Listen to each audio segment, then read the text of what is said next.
Bonjour à tous et bienvenue sur Israël Torah pour une petite vidéo. Alors, voilà la question. La question est très simple. Est-ce qu'il y a un moyen de pouvoir réaliser ses rêves? Alors, je ne sais pas vraiment de quoi on parle. Est-ce qu'on parle de rêves vraiment, c'est-à-dire de rêves qu'on aurait rêvé cette nuit, ou de pensées profondes qui sont les nôtres et qu'on appellerait des rêves? Mais vous savez quoi, je vais utiliser le rêve tel qu'il est mentionné dans nos sources juives pour voir ce qui se passe avec mes rêves éveillés.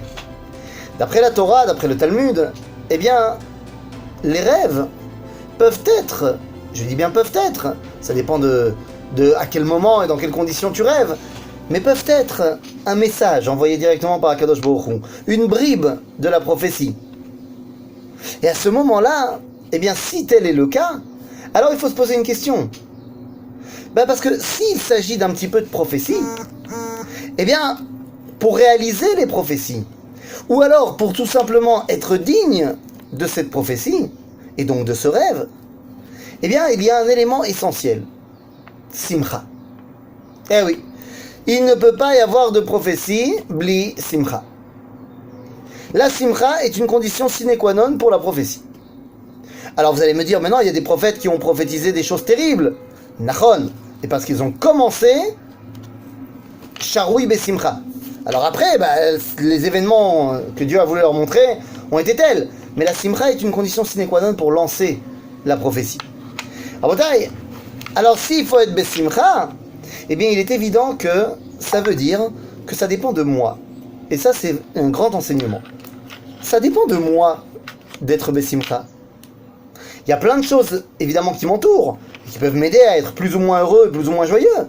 Mais une grande dimension de la simcha dépend de moi, c'est-à-dire comment je vais analyser, comment je vais voir toutes ces choses qui m'entourent. Nous sommes en période de Corona. Est-ce que j'y vois un moment de déprime, ou est-ce que j'y vois un moment qui me permet de grandir, de faire des choses que je n'avais pas la possibilité de faire, de lechachev maslul michadash, comme on dit en hébreu, de regarder où est-ce que je peux changer certaines choses, parce que mon quotidien a changé.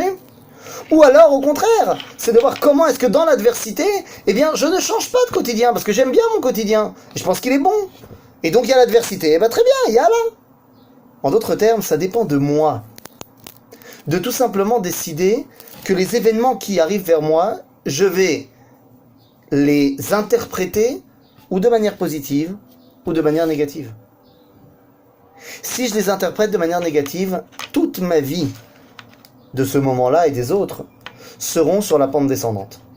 Alors que si j'interprète les événements de manière positive, oui, vous connaissez cet homme, Gamzu Letova. Gamzu Letova ne veut pas dire que je vis dans le monde des bisounours, mais ça veut dire que je suis conscient qu'il y a quelque chose de positif qui va en sortir. Moi aussi, je préférerais en ce moment être sur le terrain. Là, ça fait quelques mois que je n'ai guidé aucun groupe, que je n'ai pas été sur les routes d'Israël. J'adore ça. Mais peut-être que, ok, c'était le moment que j'avais besoin de me renforcer dans mon étude. C'est très important, des fois, de temps en temps, de prendre un break un petit peu, parce que tu fais tellement de choses, Mais si tu t'arrêtes pas, tu peux plus te remplir. Là, ça fait 2 mois que je sors plus de la maison. Donc, entre les moments où j'essaye de faire survivre mes enfants qui ne s'entretuent pas, eh bien, je me permets d'ouvrir des livres. C'est bizarre, je me rendais pas compte à quel point j'avais pas le temps d'ouvrir des livres avant. Je fais plus de cours qu'avant, Zoom, tout ça, ignanim. Sauf que, j'ai pu, toutes les temps de trajet pour aller à l'un autre. Que je sois clair, j'attends vraiment de pouvoir revenir voir les gens en vrai. Mais, je me suis dit, cette période-là, c'est à moi de l'utiliser à bon escient. C'est à moi de l'interpréter positivement. Si tu interprètes les choses positivement, eh bien tes rêves, tu vas pouvoir te donner les moyens de les réussir et de les réaliser. Que ce soit les rêves que tu as rêvés pendant la nuit, ou que ce soit les rêves qui te tiennent éveillé toute la journée. Vous savez, il y avait un bonhomme avec une grande barbe comme ça, qui a dit « Si vous le voulez, ça ne sera pas un rêve ».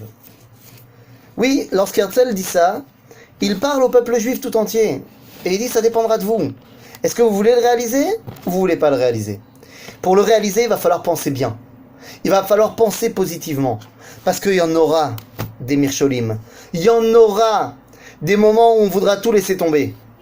pense toujours que c'est d'entre tes mains de réussir. Et à ce moment-là, ben on y arrivera. Alors les amis, il me restera juste 2 choses à vous dire pour conclure. Il y a des rêves, par contre, vous n'êtes pas obligé d'essayer de les réaliser. Nous dit la Gemara, les rêves que tu fais le vendredi soir après le repas de Shabbat, t'es pas obligé de vouloir les réaliser, c'est minastam, pas des rêves de foufou. Non, parce que t'as trop mangé, donc tu rêves des trucs débiles. Non, laisse tomber. L'éléphant rose qui vole, t'es pas obligé de te donner à fond pour le réaliser. Par contre, les projets de ta vie.